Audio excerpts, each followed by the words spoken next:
Assalamualaikum warahmatullahi wabarakatuh. Anies Baswedan memenuhi undangan mahasiswa Indonesia di Yordania. Nah, ada yang menjadi perhatian mahasiswa di sana, di mana Anies bertanya ke panitia, yaitu soal tidak memasang foto Wapres Gibran alias Wufafa, yang ada hanya adalah foto Prabowo Subianto sebagai presiden. Dan ini semakin menandakan bahwa masyarakat hampir seluruh Indonesia maupun di dunia tidak mengakui yaitu Gibran sebagai Wapres yang mendampingi Prabowo. Karena sekarang masyarakat saja tahu kualitas Wapres Gibran alias Wufafa sangat jauh dari rata-rata yang diharapkan. Nah, pertanyaan Anies ini mengundang ketawa dari mahasiswa di sana. Teman-teman sekalian, Anda sedang berada di negeri yang jauh, hitungan kilometernya dari tempat Anda lahir. Dan ini kesempatan untuk membangun kerja bersama. Saya senang sekali tadi mendengar pidato ketua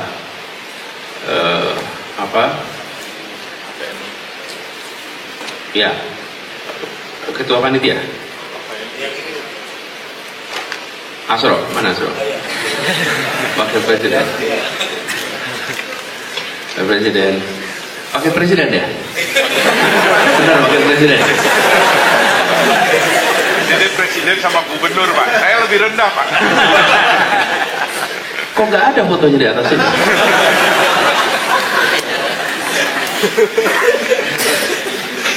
Itu nunggu keputusan MK ya.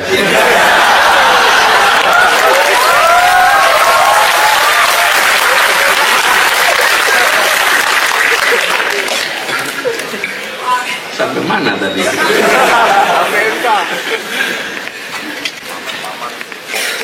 Jadi senang mendengar pidatonya. Kenapa? Karena tadi saya perhatikan dalam pidatonya menyebutkan tentang solusi untuk tantangan bangsa. Saya senang sekali mendengar itu. Kenapa? Karena banyak di antara kita ketika belajar ke negeri yang jauh, berpikirnya pulang mau menerapkan ilmu. Kita sedang tidak butuh orang-orang pulang menerapkan ilmu. Kita lagi butuh orang-orang pulang menyelesaikan masalah di Indonesia. Beda tidak itu? Beda sekali. Kalau pulang menerapkan ilmu, dia nggak terlalu pusing itu di Indonesia jadi solusi apa tidak. Karena ilmunya mau diterapkan. Yang dibutuhkan adalah masalah di Indonesia perlu diselesaikan dengan ilmu yang Anda dapatkan. Kalau dalam bahasa Inggris ada istilah adopsi. Gibran yang mitologis adalah Gibran yang mitos. Anak muda yang hebat yang kemudian berhasil menjadi wakil presiden. Mitos itu sebagian mungkin percaya, saya tidak. Saya tahu persis bagaimana Gibran jadi wakil presiden. Ayah dan pamannya membantu dia dengan kemudian sampai mengubah undang-undang. Sampai akhirnya dia memenuhi syarat untuk menjadi calon wakil presiden. Tidak ada yang hebat dari soal itu. Sama sekali tidak ada yang hebat. Tidak ada yang patut dicontoh. Tetapi tidak semua orang punya sikap seperti saya. Jadi bisa saja orang menganggap secara mitos Gibran adalah sosok besar. Tetapi jangan lupa 5 tahun adalah proses sebuah mitos menjadi historis. Pada saat nanti ikut kontestasi belum tentu dia ada di atas. Jika Gibran punya kepandaian mengatur itu dengan timnya, tentu saja bisa jadi orang akan terkelabui seperti orang terkelabui oleh ayahnya. Tetapi saya yakin tidak semua orang akan terkelabui. Dan ada di bawah lampu sorot yang terus menyala sekali lagi, membuat pengelabuan akan sangat sulit dilakukan. Kalau kita lihat di mana hulunya terjadi ketimpangan ini, salah satu hulunya adalah akses pada pendidikan. Yang membuat kita semua ada di ruangan ini itu kan karena kita semua terdidik. Sukidi ini dari Sragen. Kalau dia tidak dapat kesempatan sekolah madrasah di Jogja, MAN 1, gak dapat kesempatan kuliah, sebenarnya dia masih petani. Ya. Betul gak Sukidi? Yang buat Sukidi duduk di sini itu apa sih? Pendidikan. Yang buat ayah duduk di sini apa? Dari Barusa. Ya. Ini kita ini duduk ini karena keterdidikan, bukan sekolah semata-mata. Rocky dari kecil udah duduk sekitar sini. Dia orang menteng dia. Enggak, kalaupun Rocky udah di sini, dia generasi kedua. Paling nggak bapaknya ngalamin, betul kan? Saya ini generasi kedua. Iya. Orang tua saya yang diangkat kelasnya, oke? Orang tua saya yang diangkat kelasnya. Tapi kami generasi kedua. Nah, tapi apa yang menarik? Ini Rock yang harus kita beresin. Karena menyelesaikan ketimpangan bukan semata-mata ditandai dengan soal Gini rasio yang beres, bukan. Tapi justru menurut hemat kami, nah ketimpangan itu dimulai dari pendidikan. Jadi saya melihat hari ini dalam jangka panjang kita harus bereskan akses pada pendidikan. Dalam jangka pendek, akses kepada kesempatan ekonomi. Nah, yang saya khawatir soal pendidikan ini nggak jadi perhatian serius. Kenapa? Karena pendidikan itu hasilnya itu nampaknya satu generasi. Kalau ekonomi, intervensi hari ini, angkanya pertengahan tahun akan kelihatan, akhir tahun kelihatan. Kalau yang ini tidak. Nah, bagi yang berada di wilayah politik, melakukan intervensi di pendidikan nggak bisa diklaim pada saat pemilu besok. Betul. Kalau melakukan intervensi di ekonomi, di infrastruktur, bisa ditunjukin hasilnya. Apalagi bantuan sosial. Apalagi kalau intervensinya ke Mahkamah Konstitusi itu langsung kelihatan hasilnya. Langsung pada hari yang sama. Menurut saya teruskan serius ini. Apa soal ini? Kenapa? Coba kalau kita perhatikan ya. Apakah itu Korea, apakah itu Cina, apakah itu dulu awal Jepang, apakah itu Singapura, semuanya mulai dari akses pada pendidikan ditambah pendidikan berkualitas. Nah, sekarang ini Rob, kayak piramid nih. Kayak piramid. Sebutlah nanti angkanya bisa double check ya. Tapi kira-kira masuk SD 5,6 juta. Kira-kira. Lulus SMA kira-kira 3,7, 3,8 juta. Nah, itu yang hilang. Yang hilang per angkatan itu bisa hampir 1 juta sampai 2 juta. 1,8 sampai 2 juta per angkatan. Jadi kalau ini biarkan terus, maka anak pernah kelas 1 SD nggak pernah lulus SMA, dan itu artinya mereka tidak mungkin masuk sektor formal.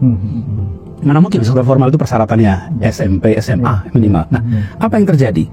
Ini berlangsung lama. Nah, kalau ini kita beresin, setiap wilayah jumlah bangku SD sama dengan bangku SMA, apa yang terjadi? Kita akan punya seperti garis lurus tuh, yang masuk SD nggak seperti piramid seperti sekarang, sehingga akses pada kesempatan untuk sejahtera menjadi lebih baik. Sekarang kalau kita lihat subsidi kita tadi kemarin ya kita bicarakan namanya soal gas, subsidi kita untuk bensin, subsidi kita untuk pendidikan, subsidi kita untuk kesehatan, itu semua banyak diberikan kepada mereka yang terlempar dalam sistem pendidikan kita. Jadi kitanya nggak memfasilitasi, otomatis mereka kalah. Karena mereka kalah, mereka ekonominya lemah, karena itu subsidi jalan terus. Lah, kita mau menyelesaikan itu, luruskan ini. Artinya masalah di hulu dibereskan. Dulu, ini kan jangka panjang. Doang. Ini jangka panjang. Nah, karena jangka panjang seringkali di wilayah politik tidak diminati. Kenapa? Karena nggak bisa ditunjukin hasilnya besok. Saya beri contoh ya. Kita kan ada World Economic Forum ya. Itu World Economic Forum itu setahun sekali ya. Davos, tiap bulan Januari. Pertanyaan, kalau World Education Forum tiap apa? Tiap 15 tahun sekali. World Economic Forum tiap tahun sekali. Apa artinya? Artinya kalau ekonomi itu kita intervensi sekarang, berapa bulan kelihatan, tahun depan ketemu lagi. World Education Forum tahun 2015, nanti baru ada lagi tahun 2030. Di mana tuh? 2015. Terakhir di mana? Di Seoul. Di Seoul. Tahun 2015.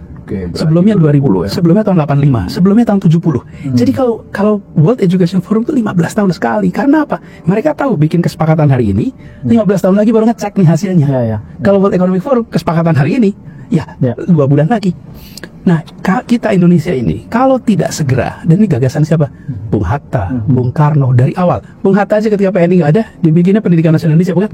Karena dia tersadar persis, inilah hulu.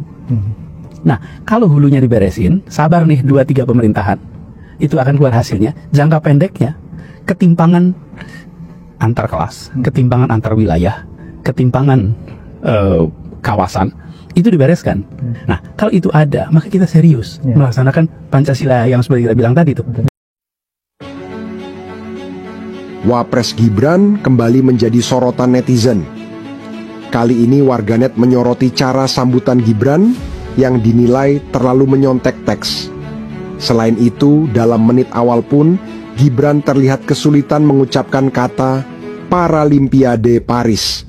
Misalnya pada Paralimpiade Paris tahun ini, Paralimpiade Paris tahun ini, Indonesia berhasil membawa 14 medali. Apa saja kiat sukses untuk generasi muda di masa depan, yang dimana nanti kita akan melewati, mengalami, dan mendatangi masa itu. Jadi mohon tipsnya kepada Mas Gibran atas kiat sukses untuk generasi muda di masa depan. Pertanyaannya general sekali. Pokoknya belajar yang rajin. Besok ujian kan, belajar. Dah, sama nurut sama Pak Kiai, dah 2 itu cukup ya. Dah itu aja kiat sukses, apalagi ya. Nggak ada kiat sukses yang lain ya. Cukup. Seseorang berpikir apapun itu tergantung sumbernya. Kalau sumber pengetahuannya keruh, maka pengetahuannya akan keruh. Pengetahuan yang keruh yang jernih itu tergantung motivasinya. Kalau motivasinya kesementaraan, keterlibatan tentang misalnya staf atau jabatan atau harta atau ketenaran atau apa, dia akan keruh pemikirannya. Jernih dan tidaknya pengetahuan itu tergantung dari motivasinya. Kalau motivasinya keabadian, dikarenakan Allah, maka yakin pengetahuannya akan jernih. Telah datang dari Korea beberapa bulan yang lalu 30 investor. Dari Jepang kurang lebih 40 investor. Dan dari Singapura 120 investor sudah ke sini. Jauh-jauh mereka ke sini pasti ada kalkulasinya, pasti ada hitung-hitungannya. Kemarin juga baru saja dari Uni Emirat Arab juga datang. Setelah datang langsung nemuin saya. Artinya apa? Tertarik. Contoh IKN, banyak yang gagal paham. Tidak 100% pembangunan IKN itu menggunakan APBN. Yang digunakan hanya 20%. Sisanya adalah investasi dari swasta dan investasi dari luar negeri.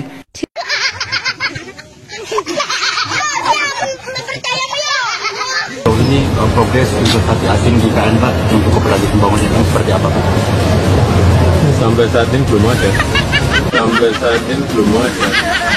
Beberapa kali Wapres kita menghindar dari pertanyaan wartawan. Sekali, 2 kali, enggak. Tapi ini udah banyak. Sebagai mantan jurnalis yang masih berteman dengan jurnalis lainnya, gue dapat banyak bocoran kalau Gibran ini sering banget mangkir dari pertanyaan wartawan. Situasi kayak gini gak bisa dinormalisasiin. Kalau kalian masih bikin alasan, gak apa-apa, gak banyak ngomong, yang penting kerja nyata. Gak bisa guys.